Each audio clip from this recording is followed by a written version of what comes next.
लेकिन मैं आज अपने आप को सौभाग्यवान समझता हूं कि 5 वर्ष के बाद पुनः मुझे यह अवसर मिला और साथ ही साथ यह अवसर प्राप्त होने का कारण हमारे सामने बैठे और हमारे क्षेत्र में जो धुरैया वासी हैं उनकी अथाह प्रेम के बदौलत ही मुझे यह पुनः सम्मान वापस हुआ।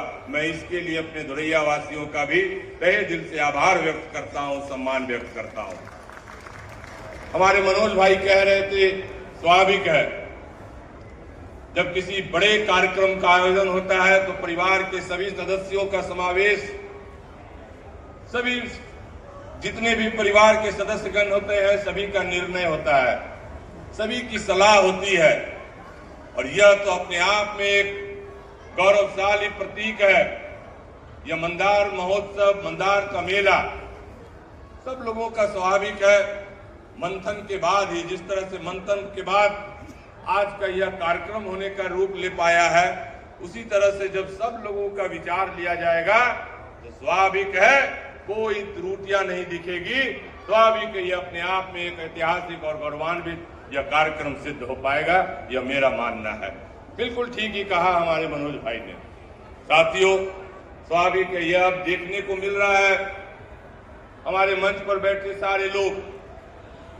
मैं उस समय भी आया था जिस समय मैं यहाँ का प्रतिनिधि नहीं हुआ करता था, लेकिन इस मेले का लुत्फ लेने के लिए मनीष कुमार ही नहीं कई दूसरे जिलों से भी लोग आया करते थे।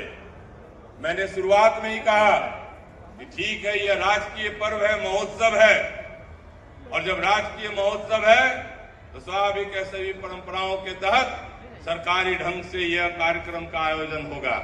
लेकिन साथ ही साथ यह भी जान ले यह सिर्फ महोत्सव ही नहीं है, यह यहाँ के लोगों का, यह अंग प्रदेश का एक मेला भी है।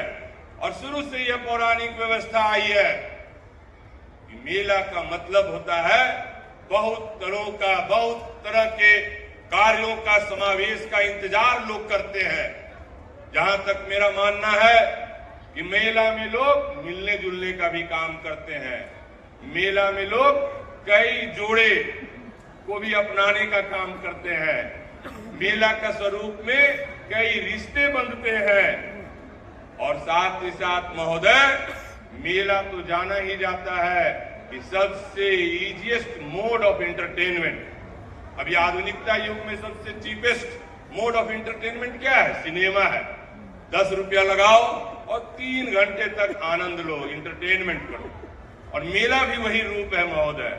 मैं जब आ रहा था और लगातार हर वर्ष लोगों की ये मांग रहती है, पता नहीं लोग को अभी भी हमें जवानी दिखती है, लोग अभी भी हमें युवा ही कहते हैं, जबकि लगातार 5 चुनाव लड़ लिया और चौथी बार मुझे प्रतिनिधित्व करने का अवसर मिला है। लेकिन मैं युवाओं से घिरा रहता हूं। सारे लोगों की एक ही चाहत रहती है, जब मैं कहता हूं कि चलो मेला देखने चलना है तो बहुत नीरस आवाज में कहता है कि क्या मेला देखने जाएंगे, वहां तो कुछ बचा ही नहीं। और अब यही हाल है कि कार्यक्रम चल रहा है और आधा कुर्सी अभी खाली दिख रहा है। लेकिन गर्व के साथ कहते हैं महोदय, ये पौराणिक व्यवस्था है और कई जगह यह चलता आ रहा है। मैं यह नहीं कहता कि वह बहुत अच्छा चीज है, मैं यह भी नहीं कहता कि वह बहुत खराब चीज है, लेकिन जो दिखता है वही बिकता है। लोगों की चाहत है कि यहाँ पर थिएटर का भी आयोजन होना चाहिए, जो लगातार कई वर्षों से इस कार्यक्रम का आयोजन होता रहा है। यह धरती इस कार्यक्रम का गवा रहा है, और जब गवा रहा है तो ऐसा नहीं है कि लॉ एंड ऑर्डर बिगड़ जाता है। मैं तो शुरुआत में ही कहा कि यह पौराणिक व्यवस्था के तहत यह कार्यक्रम निरंतर चला आ रहा है, आगम युग से चला आ रहा है, भगवान के युग से चला आ रहा है। जब चला आ रहा है तो अचानक हम लोग रोक लेंगे तो स्वाभाविक है इस तरह से कुर्सी तो थोड़ा आधा खाली दिखेगा ही दिखेगा। इसलिए मेरी यही चाहत है और मांग है। अभी मत समझिएगा कि थिएटर देखने में विधायक जी बहुत इंटरेस्ट लेते हैं, ये मत समझ लीजिएगा।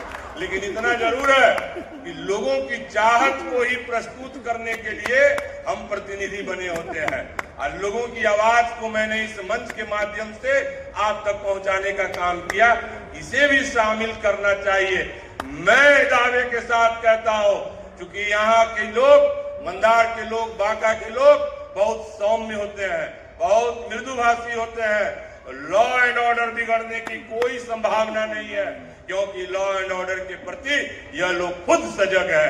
लोगों की चिंता होती है कि मैं ये थिएटर कराऊंगा तो लॉ एंड ऑर्डर बिगड़ जाएगा। अरे भैया, आप लोगों का प्रशासन 500 और देखने वाला है 5 लाख। स्वाभाविक है ज्यादा जिम्मेदारी तो लोगों की बनती है। अगर आप ज्यादा लोगों को यह जिम्मेदारी सौंप देंगे तो स्वाभाविक है यह थिएटर फलाफल बहुत अच्छे ढंग से निर्वाह हो पाएगा। इस साल तो निकल गया, अब कुछ नहीं कर सकते हैं। मैं तो आग्रह कर दिया हूं भैया, अगले साल इसे शामिल किया जाए, इससे कोई गड़बड़ी नहीं होगी। मैं इसी बात को कहते हुए एक बार पुनः तमाम प्रशासन पदाधिकारियों के प्रति बहुत बहुत आभार व्यक्त करता हूं कि आप लोगों की मेहनत के बदौलत यह कार्यक्रम सफल हो पाया। बहुत बहुत धन्यवाद, बहुत बहुत आभार।